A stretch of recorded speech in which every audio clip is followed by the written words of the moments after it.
Hello friends, welcome to my YouTube channel PK smart study. Daily current affairs के video series में आपका स्वागत है। आज है 7 मई 2020 से करंट अफेयर्स के जितने भी इंपॉर्टेंट क्वेश्चन बनते हैं हम इस वीडियो में डिस्कस करेंगे। चलिए वीडियो स्टार्ट करते हैं। आज का पहला इंपॉर्टेंट क्वेश्चन है, हाल ही में मिडवाइफ के लिए अंतर्राष्ट्रीय दिवस कब मनाया गया? इसका सही आंसर है ऑप्शन नंबर सी, 5 मई। International day of the midwifes विश्व स्तर पर 1992 से हर साल 5 मई को मिडवाइफ के लिए अंतर्राष्ट्रीय दिवस मनाया जाता है। यह दिवस मिडवाइफ्स के काम को मान्यता देने और माताओं और उनके नवजात शिशुओं के प्रदान करने जाने वाली आवश्यक देखभाल के लिए मिडवाइफ्स की स्थिति के बारे में जागरूकता बढ़ाने के लिए मनाया जाता है। विश्व स्वास्थ्य संगठन WHO ने वर्ष 2020 को नर्सिंग पायनियर फ्लोरवे नाइटिंगेल की 2वीं जयंती के उपलक्ष्य में year of nurse and midwives के रूप में डिज़ाइन किया है। थीम है 2020 का celebrate demonstrate mobilise unite our time is now. चलिए अब आपको मई माह के सारे इंपॉर्टेंट डे रिवीजन कराते हैं। 1 मई को इंटरनेशनल लेबर डे, 2 मई को वर्ल्ड ट्यूना डे, 2 मई को इंटरनेशनल एस्ट्रोनॉमी डे, 3 मई को वर्ल्ड प्रेस फ्रीडम डे, 4 मई को इंटरनेशनल फायर फाइटर्स डे, 5 मई को वर्ल्ड अस्थमा डे और 5 मई को इंटरनेशनल डे फॉर मिडवाइफ्स। अगले क्वेश्चन पर जाने से पहले अगर ये वीडियो आपको पसंद आ रही हो तो लाइक और शेयर जरूर कर दें। साथ ही में हमारे Telegram channel PK smart study को भी ज्वाइन कर लें, वहाँ आपको सारे PDF एक साथ मिल जाएंगे। टेलीग्राम चैनल का लिंक आपको डिस्क्रिप्शन में मिल जाएगा। क्वेश्चन नंबर 2, देश की सबसे बड़ी तेल कंपनी इंडियन ऑयल कॉरपोरेशन के नए चेयरमैन किसे नियुक्त किया गया है? इसका सही answer option number D, Shrikant Madhav Vaidya. Shrikant Madhav वैद्य 1 जुलाई 2020 से कार्यभार संभालेंगे। उनका कार्यकाल 31 अगस्त 2023 तक का होगा। वैद्य का चयन बीते वर्ष सार्वजनिक उपक्रम चयन बोर्ड PECB ने किया। श्रीकांत माधव वैद्य फिलहाल IOC में निदेशक हैं। श्रीकांत माधव वैद्य IOC निदेशक मंडल से अक्टूबर में जुड़े थे और वह संजीव सिंह का स्थान लेंगे। चलिए आपको इमेज में दिखाते हैं। ये आपको इमेज में दिखाई दे रहे हैं, ये हैं श्रीकांत माधव वैद्य जी। चलिए चलते हैं क्वेश्चन नंबर 3 की तरफ। कोरोना वायरस के बीच लोगों को मुफ्त और कैशलेस बीमा कवर प्रदान करने वाला भारत का पहला राज्य कौन सा है? इसका सही answer option number C, Maharashtra. Maharashtra में हर व्यक्ति को मेडिक्लेम पॉलिसी मिलेगी। प्रदेश के स्वास्थ्य मंत्री राजेश टोपे ने इस बारे में घोषणा की। उन्होंने कहा कि सभी नागरिकों को राज्य सरकार की हेल्थ स्कीम का लाभ दिया जाएगा। महाराष्ट्र पहला राज्य होगा जो अपने लोगों को मुफ्त और कैशलेस बीमा सुरक्षा प्रदान करेगा। चलिए अब आपको महाराष्ट्र के बारे में बातें हैं। महाराष्ट्र का गठन 1 मई 1960 को हुआ था। वर्तमान मुख्यमंत्री हैं श्री उद्धव ठाकरे, जो कि आपको इमेज में दिखाई दे रहे हैं। गवर्नर हैं Shri Bhagat Singh Koshyari. Capital Mumbai. First CM Yashwantrao Chavan. First governor John Colville. Lok Sabha seat 48, Rajya Sabha seat 19, total district है 36। स्टेट ट्री है मैंगो। फ्लावर है जैरुल। Animal Indian giant squirrel. State bird yellow footed green pigeon. State dance की बात करते लवाड़ी। नेशनल पार्क है पेंच, चंदौली, संजय गांधी। डैम से कोयना, जैकवाड़ी और मूला। मेन रिवर है कोयना, ताप्ती, कृष्णा, गोदावरी और नर्मदा। चलिए आपको मैप में दिखाते हैं महाराष्ट्र। ये मैप में महाराष्ट्र। अगले क्वेश्चन पे चलिए चलते हैं क्वेश्चन नंबर 4 की तरफ। हाल ही में किसने साल 2020 का young career award in nano science and technology जीता है? इसका सही answer option number B, Saurabh Lodha. IIT Bombay के प्रोफेसर सौरभ लोढ़ा को वर्ष 2020 के young career award in nano science and technology से सम्मानित किया गया।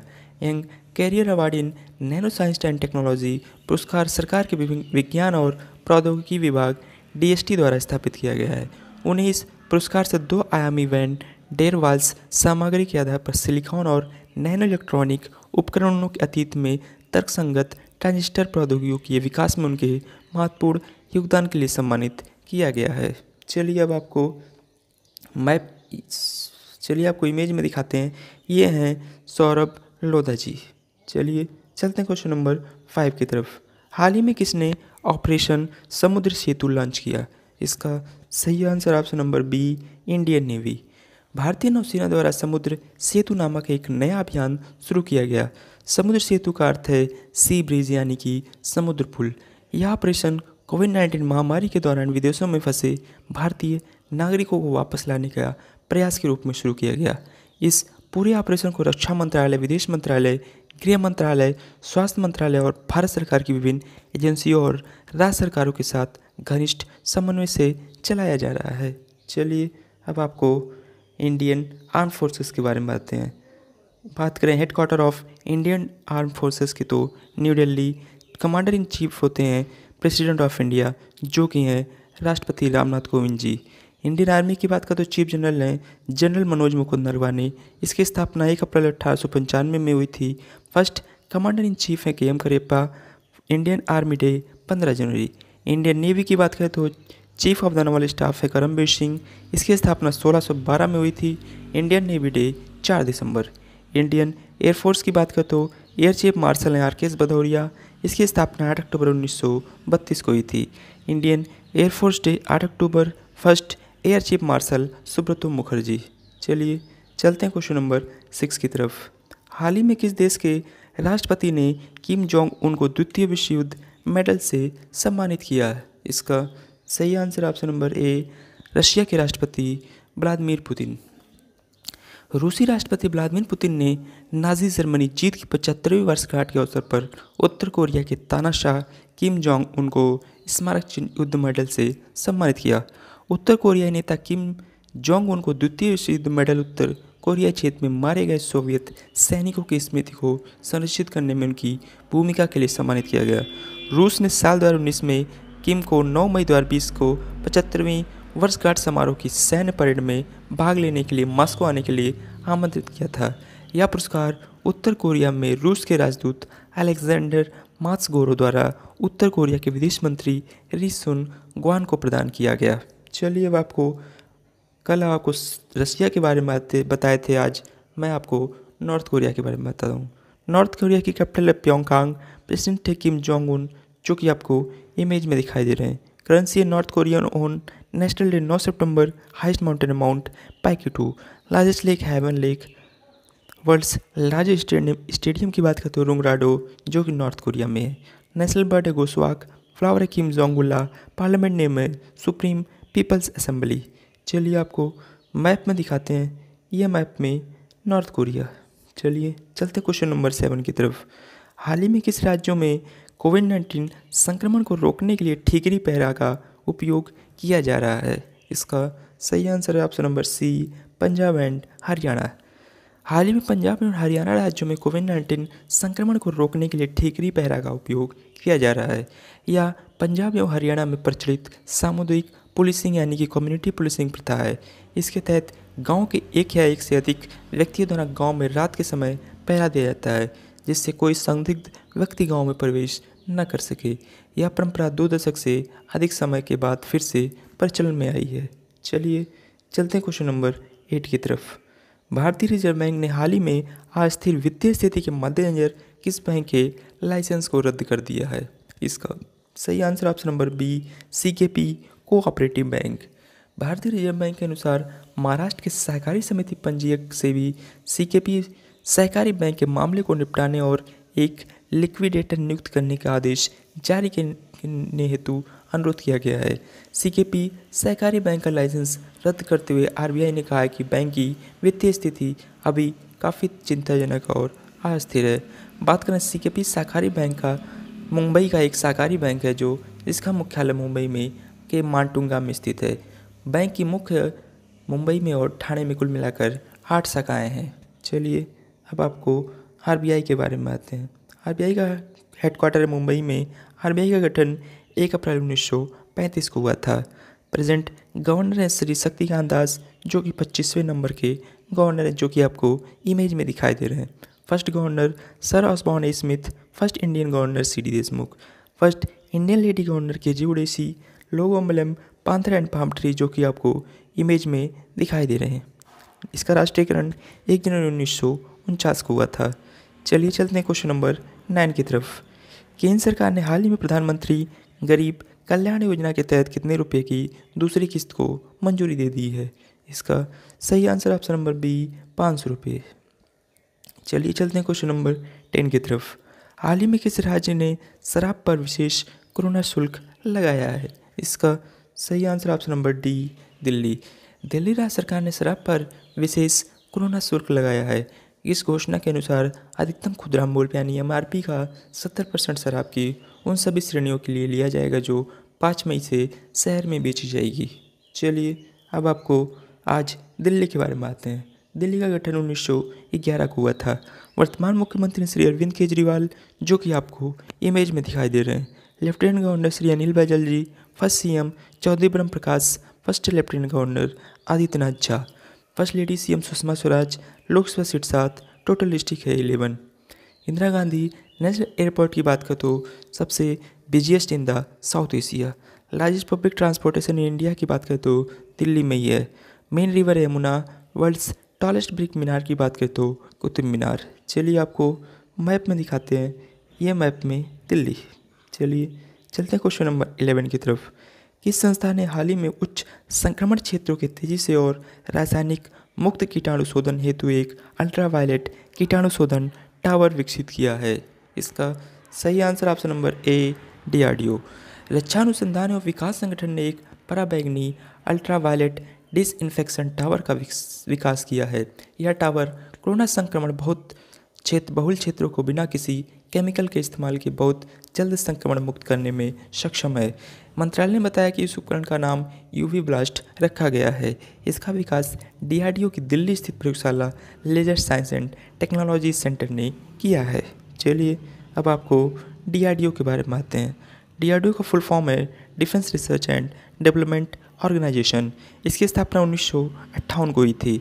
Headquarter new Delhi. Chairman G Satish Reddy, जो कि आपको इमेज में दिखाई दे रहे हैं। First lady general director J Manjula, ये मिनिस्ट्री ऑफ डिफेंस के अंडर वर्क करता है। डीआरडीओ का मोटो भी इम्पॉर्टेंट है, इसे आप याद कर लें, बलस मूलम विज्ञानम। इंग्लिश वाले बच्चे इसे स्ट्रेंथ्स ओरिजिन इन साइंस। चलिए चलते हैं क्वेश्चन नंबर 12 की तरफ। हाल ही में किस राज्य सरकार ने कहा है कि राज्य में अफ्रीकी स्वाइन फीवर का पहला मामला पाया गया है? इसका सही answer option number D, Assam. अफ्रीकी स्वाइन फीवर का पहला मामला साल 1921 में केन्या और इथोपिया के सामने आया था। अफ्रीकी स्वाइन फीवर घरेलू और जंगली सुअरों में होने वाला एक अत्यधिक संक्रामक रक्तस्रावी वायरल बीमारी है। यह एस्फेरोविरिडो परिवार के डीएनए वायरस के कारण होता है। राज्य सरकार द्वारा की गई साल 2019 की जनगणना के अनुसार असम में सुअरों की संख्या 21 लाख थी, लेकिन अब यह बढ़कर लगभग 30 लाख हो गई है। हाल ही में असम राज्य सरकार ने कहा कि राज्य में अफ्रीकी स्वाइन फीवर का पहला मामला पाया गया है। चलिए अब आपको असम के बारे में आते हैं। असम का गठन 15 अगस्त 1947 को हुआ था। वर्तमान मुख्यमंत्री श्री सर्बानंद सोनोवाल, जो कि आपको इमेज में दिखाई दे रहे हैं। Governor professor Jagdish Mukhi, capital Dispur, first CM Gopinath Bordoloi, first governor Mohammad Saleh Akbar Hydari. Lok Sabha seat 14, Rajya Sabha seat 7, state river है ब्रह्मपुत्र, स्टेट बर्ड है वाइड विंग्ड ऊतक, स्टेट डांस है बिहू और बगुरुम्बा। नेशनल पार्क है काजीरंगा, मानस औरंग, डिब्री साइखोवा, नामेरी। डैम है सुबनसिरी लोअर डैम। असम से सटे राज्य के बारे में आते हैं। भूटान एंड अरुणाचल प्रदेश है नॉर्थ में, नागालैंड मणिपुर है ईस्ट में, मेघालय त्रिपुरा मिजोरम एंड बांग्लादेश है साउथ में, वेस्ट में है वेस्ट बंगाल। चलिए आपको मैप में दिखाते हैं, यह मैप में असम। चलिए चलते हैं आज के लास्ट क्वेश्चन की तरफ। कांग्रेस के किस वरिष्ठ नेता के लोकसभा में लोक लेखा पर संसदीय समिति का अध्यक्ष नियुक्त किया गया है? इसका सही आंसर ऑप्शन नंबर ए, अधीर रंजन चौधरी। कांग्रेस के वरिष्ठ नेता अधीर रंजन चौधरी को लोकसभा में लोक लेखा पर संसदीय समिति का अध्यक्ष नियुक्त किया गया है। इसके साथ ही लोकसभा और राज्यसभा के 19 अन्य सदस्यों को भी समिति के सदस्य के रूप में चुना गया है। संसद की इस समिति के अध्यक्ष का पद विपक्षपात रहता है। लोक लेखा संसदीय समिति में चुने गए सदस्यों में 14 लोकसभा से नियुक्त किए गए हैं। इस समिति का कार्यकाल 1 मई 2020 से शुरू हो चुका है, जो 30 अप्रैल 2021 तक रहेगा। चलिए आपको इमेज में दिखाते हैं, ये आपको इमेज में दिखाई दे रहे हैं, ये है अधीर रंजन चौधरी जी। चलिए चलते हैं आज के स्टैटिक जी के क्वेश्चन की तरफ। ग्वांतानामो खाड़ी किस देश में स्थित है? इसका सही आंसर ऑप्शन नंबर ए, क्यूबा। चलिए चलते हैं आंसर ऑफ स्टैटिक क्वेश्चन की तरफ। हाल ही में किस विश्व स्नूकर चैंपियन ने संन्यास की घोषणा की है? इसका सही आंसर था option number C, Peter Edman. चलिए चलते हैं क्वेश्चन नंबर डी की तरफ। हाल ही में किस राज्य की सरकार ने मुख्यमंत्री शहरी रोजगार गारंटी योजना शुरू की है? इसका सही आंसर आपको कमेंट बॉक्स में कमेंट करके बताना है। ऐसे ही डेली करंट अफेयर्स की वीडियो के लिए आप अपने चैनल पीके स्मार्ट स्टडी को सब्सक्राइब करें। वीडियो पसंद आई हो तो लाइक और शेयर जरूर करें। पीके स्मार्ट स्टडी चैनल को सब्सक्राइब करें तथा साथ ही में बेल आइकन दबाना ना भूलें ताकि आपको लेटेस्ट वीडियो तुरंत मिल सके।